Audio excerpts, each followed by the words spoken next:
Buonasera, benvenuti al TG Sicilia, i titoli di questa edizione. Pena certa per gli stupratori della tredicenne a Catania, fiaccolata della UIL contro la violenza di gruppo del 30 gennaio scorso. Tanti gli uomini presenti che hanno espresso disprezzo per il branco. Le telecamere del TG Sicilia alla Villa Bellini, la testimonianza di alcuni ragazzi ai nostri microfoni. Qui si litiga sempre, a volte spuntano i coltelli. Il sindaco trantino pensa alle ronde dei volontari e annuncia l'arrivo di nuovi vigili urbani.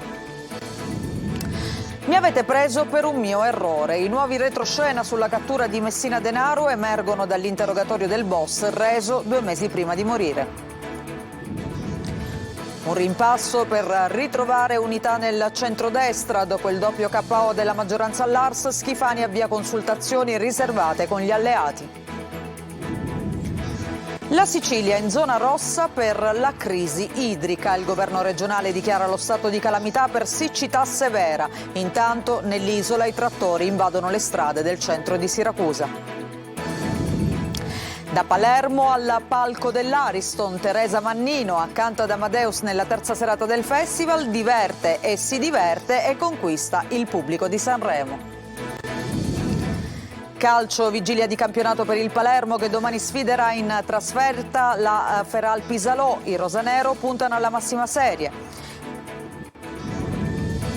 In Serie C il Catania cerca il rilancio in campionato contro la Casertana. Alla squadra di Lucarelli serve un cambio di passo. Campania al Massimino senza tifosi al seguito.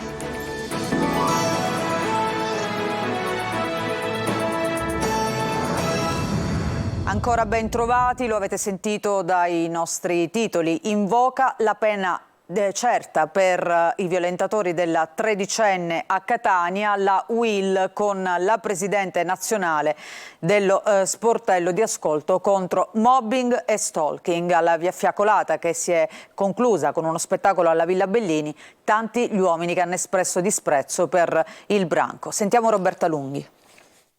Chi si comporta in questo modo non è un uomo.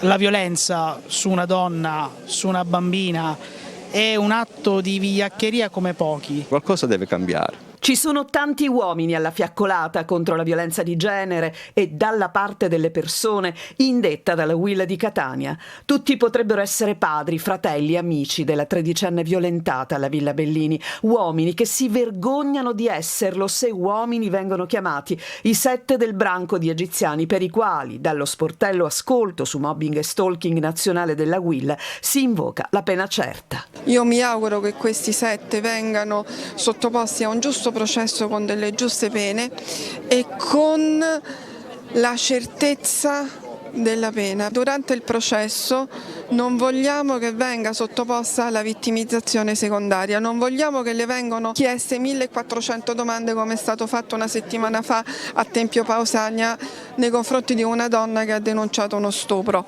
Finché ci sarà una sola donna minacciata non avremo pace, recita lo slogan che unisce e scatena un moto di ribellione e sofferenza. Per vivere in pace occorre che ci sia più sicurezza, occorre che si semina l'amore e non l'odio nelle scuole e che impariamo il rispetto e che squarciamo veramente queste tenebre, perché non è possibile che questi mostri in via Etnea, nella Villa Bellini, vanno a colpire una bambina. Un monito affinché le donne abusate parlino arriva proprio dallo sportello ascolto di Catania che traccia un quadro della situazione di chi cerca aiuto. È un fenomeno trasversale, quindi che non ha un dato anagrafico ben preciso, quindi dalle ragazzine alle donne più adulte, che investe l'ambito familiare ma anche quello lavorativo. Il corteo si è snodato arricchendosi sempre più di presenze, fino alla Villa Bellini, luogo simbolo del moto di protesta, perché la musica e l'arte di Rita Botto, Nunziata De Francesco, Puccio Castrogiovanni, Gerardo Maida e l'attore Valerio Santi interpretasse il dolore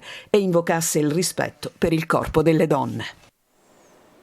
E intanto un uomo è stato fermato dai carabinieri della stazione di Ragusa per violenza sessuale aggravata. Secondo l'accusa, lo scorso gennaio avrebbe aggredito una giovane straniera che stava rientrando a casa. Le urla della vittima hanno richiamato l'attenzione di un passante che è intervenuto in sua difesa, mettendo in fuga l'aggressore.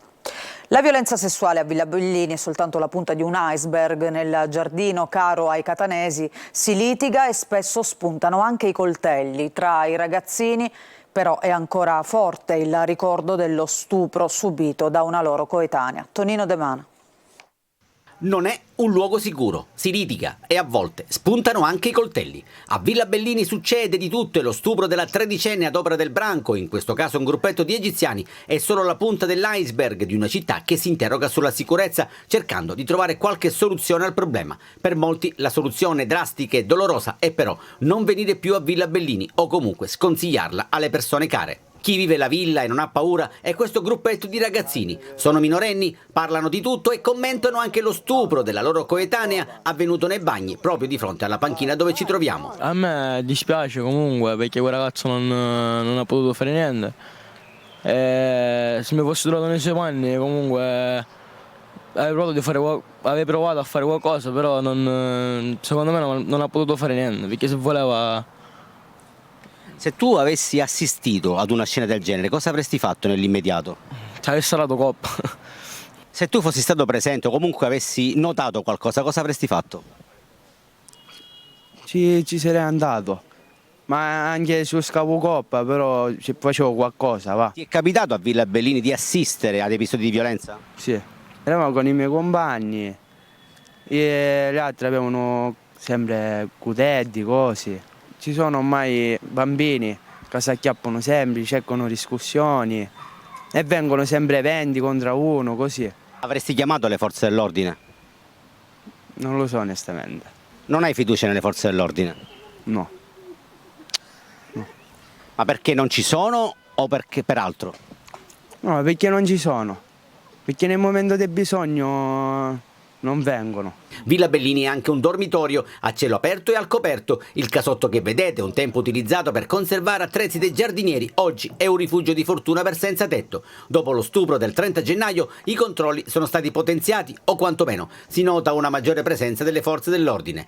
Quanto è successo ci dice che dobbiamo fare di più e dobbiamo fare meglio, ma è quello su cui stiamo ragionando, coordinati dal signor prefetto. Più telecamere funzionanti e più uomini. Questa la soluzione per restituire dignità e decoro al giardino tanto amato dai catanesi.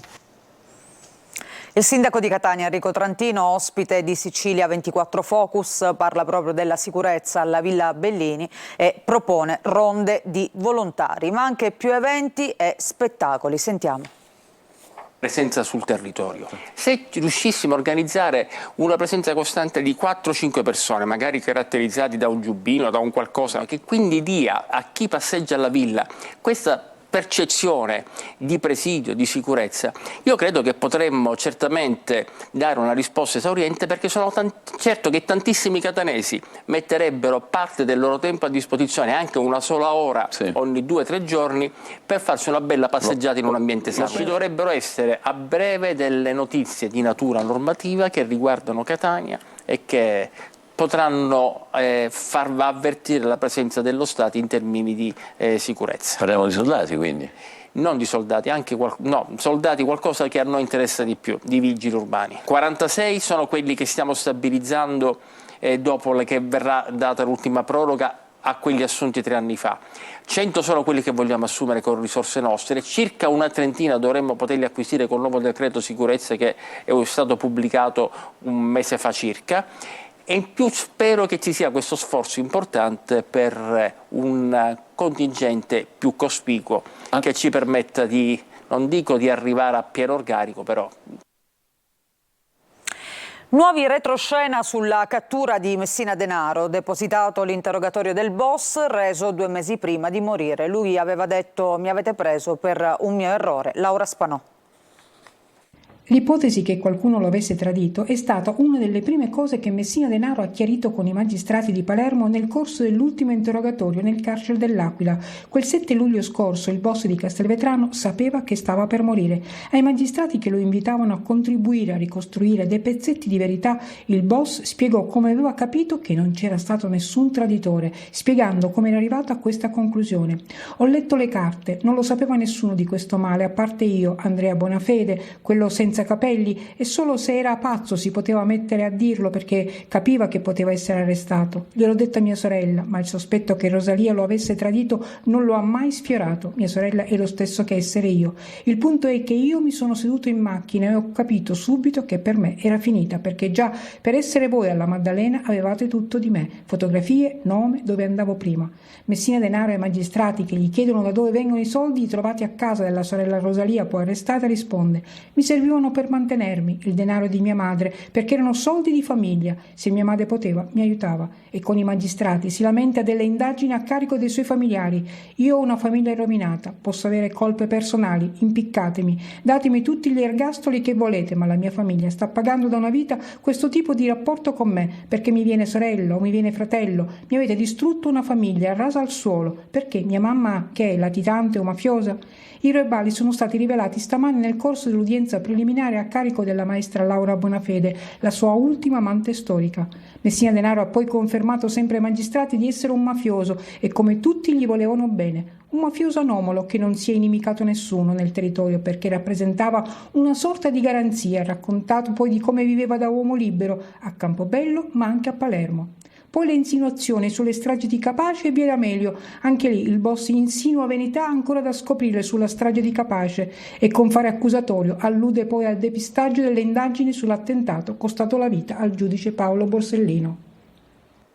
E adesso la politica, un rimpasto nel governo Schifani per ritrovare unità nel centrodestra. È l'ipotesi che circola nella coalizione di maggioranza. Il presidente della regione Schifani ha già iniziato le consultazioni che continueranno la prossima settimana. Intanto si avvicina il prossimo voto d'aula sulla sanatoria edilizia e questo porta con sé altri rischi. Manlio Viola. Dopo la bocciatura della legge salva ineleggibili e dopo i venti di crisi scoppiati con la seconda bocciatura, quella della riforma delle province, la maggioranza di centrodestra alla regione rischia di nuovo un flop. I rischi vengono dall'imminente votazione che potrebbe arrivare nei prossimi giorni o settimane all'Ars sulla riforma dell'urbanistica che al suo interno contiene una norma che è stata già tacciata come sanatoria edilizia. È un articolo di legge che rende sanabili le case costruite in riva al mare e fino a 150 metri dalla battigia fra il 1977 e il 1985. La norma è difesa da Fratelli d'Italia che parla di rimediare ad una ingiustizia. In realtà anche i giudici del CGA hanno sollevato di recente dubbi sulla legittimità della legge che adesso si vuole abrogare, investendo della questione la Corte Costituzionale. Ma il voto in aula è un rischio all'indomani del doppio flop e dopo l'avviso mandato agli alleati dal governatore Schifani che ha detto chiaramente che non tollererà un eventuale ulteriore incidente di percorso.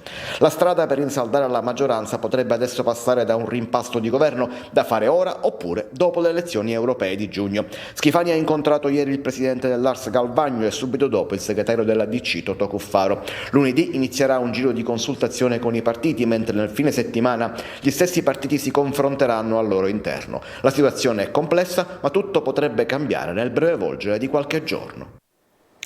La Sicilia è in zona rossa per la crisi idrica. Per questo motivo il governo della regione ha dichiarato nella seduta di giunta di oggi lo stato di calamità per siccità severa. Sentiamo. Arriva lo stato di calamità per la siccità severa in Sicilia. Lo ha proclamato la giunta di governo Schifani riunita oggi a Palazzo d'Orléans su proposta dell'assessore regionale all'agricoltura Luca Sammartino. La Sicilia infatti è l'unica regione d'Italia e tra le poche in Europa in zona rossa per carenza di risorse idriche. Stessa situazione si ritrova soltanto fuori dall'Europa, ovvero in Marocco e in Algeria. Una condizione che sta danneggiando agricoltori e allevatori già aggravati dalle conseguenze dei fenomeni atmosferici anomali che hanno colpito l'isola per tutto lo scorso anno, il 2023. L'allevamento degli animali è il settore più colpito per l'assenza di foraggio verde e la mancanza di scorte di fieno danneggiate dalle anomale precipitazioni del maggio dello scorso anno. Il governo regionale ha quindi dato incarico all'unità di crisi istituita e insediata di recente di individuare possibili interventi strutturali da eseguire con urgenza per fronteggiare la carenza idrica, salvaguardare gli allevamenti zootecnici e le produzioni delle aziende agricole, garantendo sufficienti volumi d'acqua. All'unità di crisi si è aggiunto anche il dirigente generale del Dipartimento Bilancio e Finanze per valutare le esigenze economiche per gli interventi. I primi di questi interventi riguarderanno proprio i foraggi da far arrivare agli allevatori, ma a seguire saranno varati altri interventi per le colture. Intanto non si placano le proteste degli agricoltori e degli allevatori. Oggi trattori nelle strade del centro di Siracusa. Francesco Aloi. La protesta continua. Sì, non ci fermeremo. Dobbiamo raggiungere uno scopo, se no che cosa abbiamo fatto? Non abbiamo fatto niente. Raccogliere frutta e verdura non ha più senso, non c'è guadagno. Così in tutta Europa continuano le proteste degli agricoltori. Oggi in strada anche a Siracusa, siamo a 2 passi da Ortigia. Il settore è molto in crisi, il grano è sceso, i mangimi aumentano, il gasolio aumenta. Non ce la facciamo noi. Siamo in via Malta, la corsia preferenziale invasa dai trattori. Il loro passo lento per smuovere le coscienze di tutti. Il comparto è in crisi. Queste arance, anziché distruggerle, le donate. Le stiamo donando, sì. Quest'anno il raccolto sarà abbastanza poco proficuo perché acqua ce n'è stata poco. Quindi ci accontentiamo di quello che c'è e quel poco lo doniamo. Loro vogliono incontrare il ministro Lollobrigida. Va tutelato il Made in Italy e va invertito il trend. Materie prime e gasolio hanno subito troppi rincari. Adesso servono misure di sostegno dal governo e dall'Europa. Chiediamo di dare qualcosa in più, di abbassare il grano, le sementi, di abbassare le sementi, di abbassare il gasolio. Le loro ragioni vogliono portarle anche a Sanremo. Volete portare le vostre ragioni anche a Sanremo, sull'Ariston? Sì, ma già ci sono dei nostri che ci hanno partito già da tempo. Ora vediamo quello che succede. La regione è pronta a dichiarare lo stato di calamità per la siccità, ma la protesta non si ferma. Da nord a sud la richiesta è una: salvare agricoltori e allevatori. Cambiamo argomento. Nella Valle dei Templi di Agrigento il Telamone si alza in piedi. Gli archeologi hanno realizzato una nuova statua del gigante di pietra che verrà innalzata come una sorta di guardiano del tempio di Zeus Olimpio. Un'altra attrattiva per Agrigento che sarà nel 2025, ricordiamo, capitale italiana della cultura, anche se al momento resta tutto fermo. Davide Sardo. È come se fosse stato risvegliato da un letargo millenario e restituito alla vita. Il Telamone, il gigante di pietra tra le colonne portanti del tempio di Zeus, nell'antica Kragas dei Greci, è stato risollevato per mostrarsi non più coricato, ma eretto come al tempo della ineguagliabile ingegneria akragantina. La statua, alta quasi 8 metri, adornava nel V secolo a.C. nella Valle dei Templi il tempio di Zeus Olimpio, le cui rovine sono tra le principali attrazioni del parco archeologico. Dopo studi decennali è stato allestito un cantiere in cui gli archeologi hanno ricostruito una statua di Telamone che è stata sollevata come una sorta di guardiano del tempio. Il cantiere è ancora operativo e manca davvero poco alla scopertura del telo che copre il mastodontico Telamone incastonato in una struttura alta 12 metri.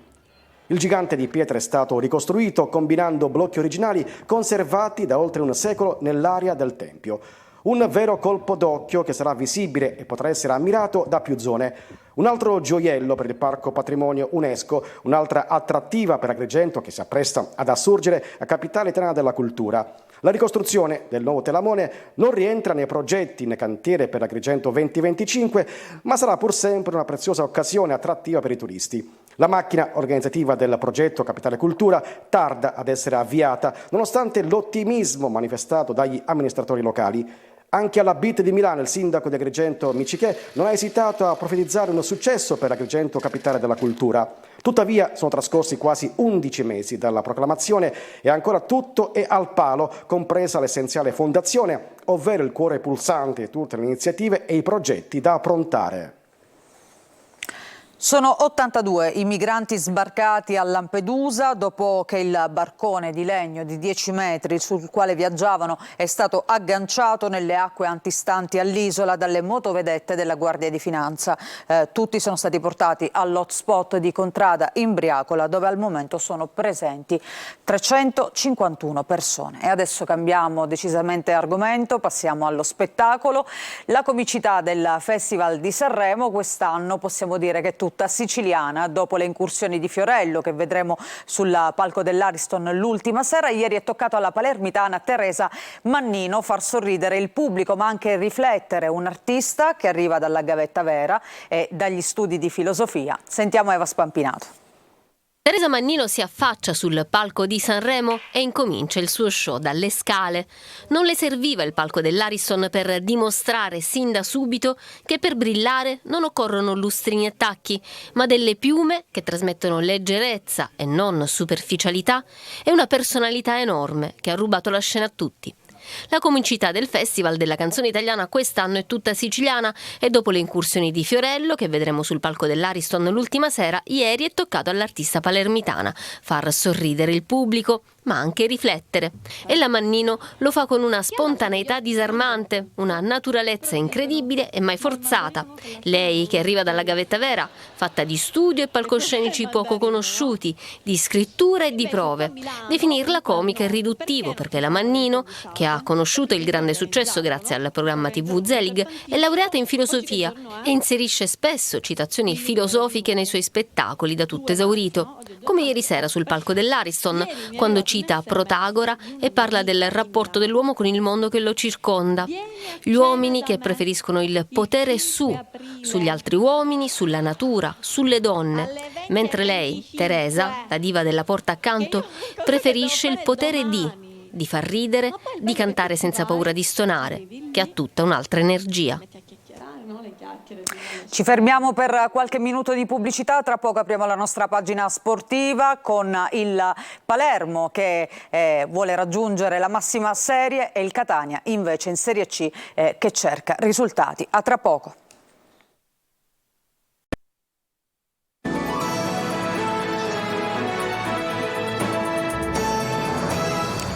Seconda parte del nostro telegiornale, ancora una volta ben trovati. Adesso parliamo di sport, di calcio, vigilia di campionato per il Palermo che domani giocherà a Piacenza contro la Feral Pisalò. Corini non dovrebbe cambiare molto. Informazione Marco Gullà.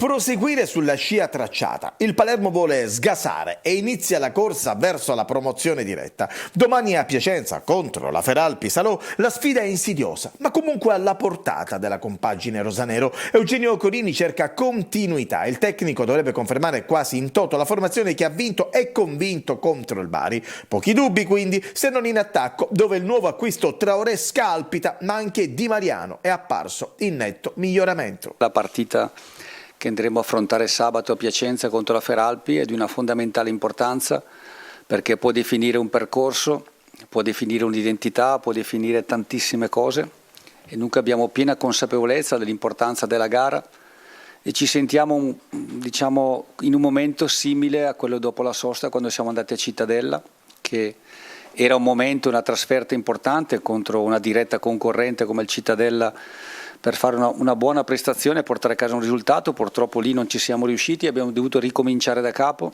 E il Palermo vorrà riuscirci domani. A centrocampo il Faro e Ranocchia, poi Gomez e Segre inamovibili. In difesa conferma per Diachité. In avanti ovviamente il punto centrale è Brunori. A Piacenza oltre 2500 tifosi rosanero.